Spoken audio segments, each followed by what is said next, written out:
Good morning, scholars. Today we're going to look at conflict and characterization.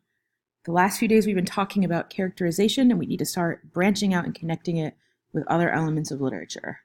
So, just to review, how do authors develop characters? By directly telling us who they are and indirectly showing us who they are through speech, thoughts, effects, actions, and looks.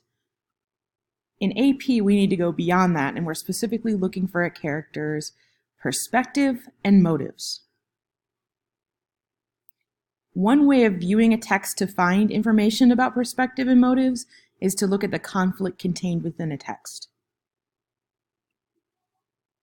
Looking at conflict shows us what a character's values are, what motivates a character to act, and how they change over the course of the conflict playing out and being resolved. What's an example of this that we've seen? A couple weeks ago, we read Shape Up at Delilah's. The main character, Tiny, is told that she can't be a barber because she's a woman. And we decided that this was person versus society conflict because they were specifically discriminating against her because she was a woman.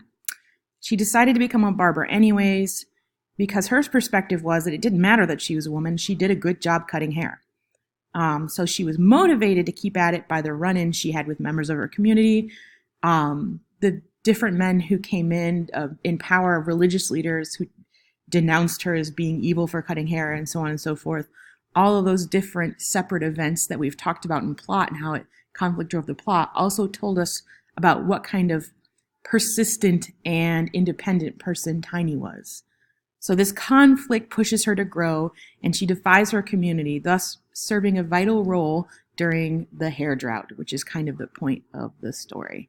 So we're going to start looking at this idea of conflict and characterization with our current text, Americana, and this will be uploaded soon, so you'll be able to see it. Have a good day.